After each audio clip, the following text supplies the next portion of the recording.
I feel like my inner being is click.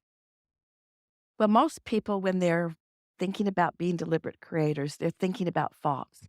They're thinking about thoughts and words and actions. Well, we understand that because every emotion you feel is about the mixture of thoughts. Here's the best way of explaining it to you. Your inner being has been around you always, and your inner being knows who you are and what you want and is keenly calibrated to that. Oh.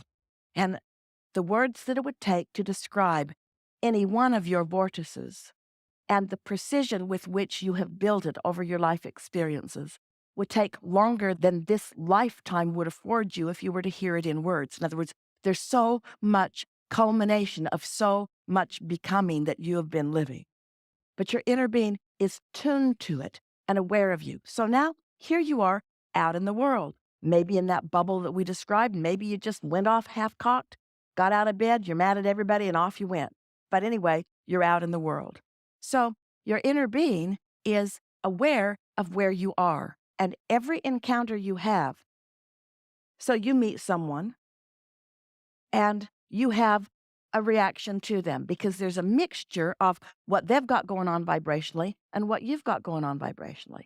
So you have an experience. You might even say you're having an opinion of this exchange that you're having.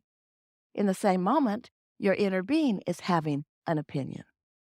But your inner being's opinion is based upon a whole range of criteria that yours might not be, like the bigness of your life, the bigness of who you are, and all of the components of things that matter to you. Not just prosperity and not just personal well being, but upliftment and on and on and on and on and on and on and on. So your inner being has an opinion about what's going on. So, in a very rudimentary way, let's say, for example, this person is not tuned in, and the reason that you're rendezvousing with them is because you're not either. It's always that way. And you have a reaction to their whatever, to their rudeness or to their whatever. Well, the reason that that feels like it feels to you is because your inner being simply loved them and understood them and called them to their highest good. And the fact that you didn't leaves you feeling the absence of harmony or the offness of the calibration. In other words, you calibrated with the physical world. You didn't calibrate with your spiritual world. You didn't calibrate with your source. You can't be angry and be calibrated with your source. Well, the nice thing is, the more you meditate and the more you deliberately calibrate, the more you'll catch it in the early subtle stages. So when you're off a little, you can adjust it before law of attraction gets hold of it and momentum gets underway and it gets out of hand. That's why beliefs get out of hand, is because you calibrate and then you attract and then you say, see, it is true. And then you join groups and you talk about what happens and you calibrate more until you have this argument around the world about what truths are. And we say, you can make anything true that you focus upon because the law of attraction will bring you the data about what you're offering as a vibration. So do you want to make hate true or do you want to make love true? Do you want to make your balance true or do you want to make your imbalance true? Do you want to make your love true or your hate true, your abundance true or your lack of abundance true? You get to choose what it is. Your inner being already knows what you want and is always true to what you want. Other people in the world, that's not their job. It's not their job to be the calibration that calibrates you to what you want. Now, there are a lot of people that do. Lots of ministers and mothers and teachers and friends really care about you, and they do their best to calibrate on your behalf. And when you hold one of them as your object of attention, it feels really good, but it makes you dependent upon things that are unreliable because they are few and far between. Those who will hold steady to who they know you really are when you're behaving in a way that is not who you really are. But your inner being always is there for you, always is calibratable. Always it is possible to calibrate to your inner being. Well, we're using that word a lot. What do we mean by that? Resonate with it. What else do we mean? Sync. What else do we mean? Feel the emotion of it. Anytime you feel negative emotion, you're not calibrated to your inner being or to what you want. Anytime you feel negative emotion, that's just the way it is. You're calibrated to something else. You're calibrated to your rebelliousness. You're calibrated to what's wrong in the world. You're calibrated to what's wrong in this moment. And most of all, you're calibrated away from who you really are. So you're not replenishing, you're deplenishing. You're not in sync with who you are. You're not in the receiving mode, so good ideas can't flow. You're in the leave your wallet on the counter and drop your credit card between the slot and the floor and trip over your own shoelace and break your own teeth out mode. That's the mode that you're in. You get to choose. It gets better and better and better and better and better, or worse and worse and worse and worse and worse. And you get to decide where along the way you're going to tune in. You get to decide how far out of balance you're willing to be. Well, a lot of you are willing to get pretty far out of balance because you have found that others feel sorry for you, or that others will support you, or that others will see you as vulnerable. If you get in a bad enough spot, if you dig a big enough hole and crawl out, they'll make a monument for you. There's a lot of rewards from the physical world as you suffer your way into the game that they've been by default playing. Or you can decide, I'm an extension of source energy, and source is aware of me, and source is rooting for me and calling me back into alignment with not just who they are, with that which I really am, and with all things that I desire. And as you care about it so that you meditate every day, and you care about it so that you do your segment intending every day, when you get into a situation where you're not feeling so good, and you ask yourself, as Esther did, the question, wait a minute, is this who I am, or is this who I am? Is this how I feel? Is this really the emotion that best depicts my feeling of my life? No, not even close. Is this? Yeah, it's that one.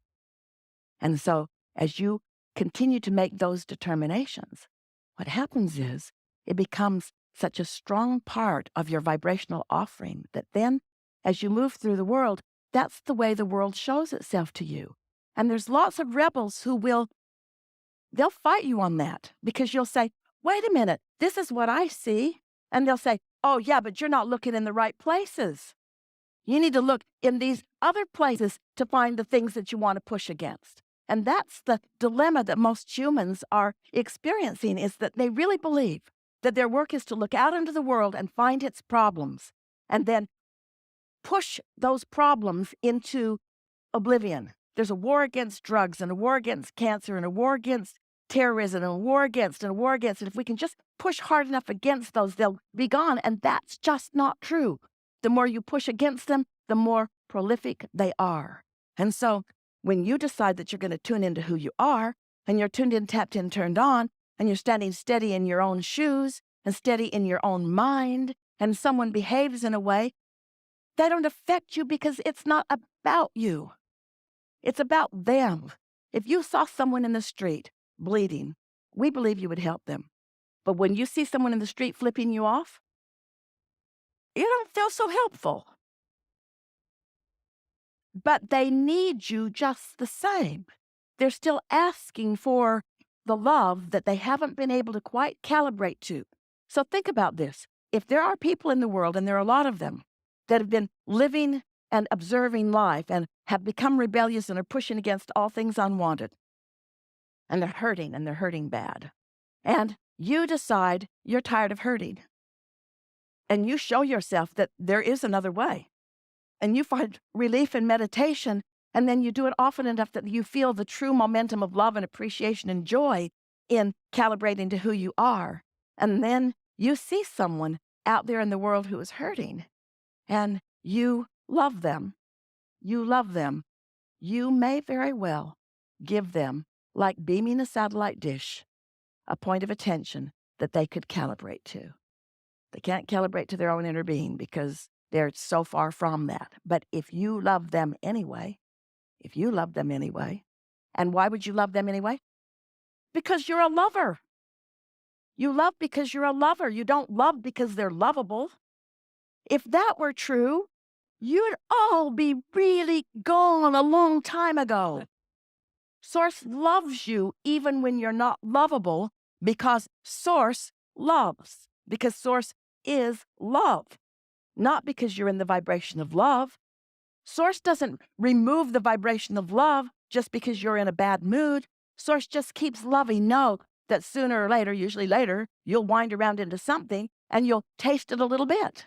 But when you start doing this on purpose, when you start calibrating because you mean it and you've shown yourself what that note is that you're calibrating to, and then you're walking around in the world and you're feeling good no matter what else is going on, there will be those who will resist you. What are you smiling about?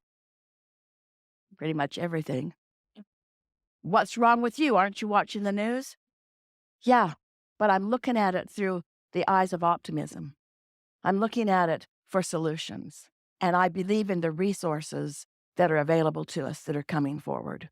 And I have enormous optimism for where we're all going. And actually, you might be giving them a lot more than they want, but I believe in our eternalness. I believe that we are eternal. And I believe that right here and now is all I have control over. So if I can't be present now and feel good, then I'm in deep doo-doo. If I need anything to shape up before I can have a knee-jerk positive response to it, then I'm going to be more unhappy than I am happy all of the days of my life. And I am not willing to do that. I've shown myself that happiness is a choice. Happiness is a choice. And so is clarity, and so is abundance, and so is love, and so is stability, and so is well-being, and so are great ideas, and so are inventions, and so are empires, and so are relationships. All of it is a choice. It is a choice so easy, so at your fingertips. It is a choice, you see. But you got to start with, am I resentful or am I a lover? You just got to make choices all day long. All day long. Esther put her seat back on the airplane, the half inch that it was willing to go, and she felt it bump the man behind. And she looked right around and she said, "Did I get you with that?" He said, "It's okay, you just surprised me." And Esther said, "I don't need to recline." He said, "No, it's okay." "No, I don't need to recline." "No, it's okay." They were fighting over who should be the nicest one. That's the kind of rebellion you want to be. "No, no, no, no. No, no, no. I don't need to recline." "No, no, no. Go ahead. Recline. You're not bothering." "No, no, no, no. It's okay. I don't need to recline." In other words, wouldn't it be nice if those are the kind of arguments that you're having with one another?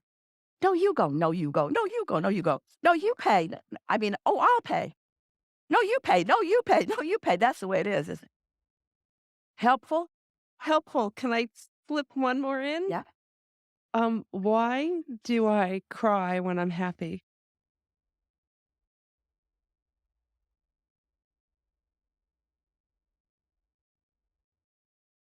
Prepare yourself.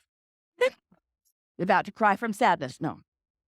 You cry when you're happy because you have not calibrated yourself long enough or precisely enough to be in this moment ready for what it feels like when the whole of Source and all its love is flowing to you and through you.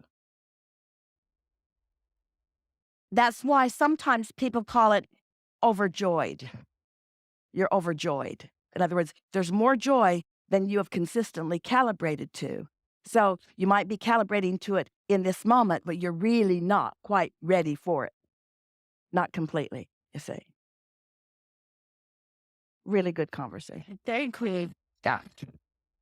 Yeah. Thank you.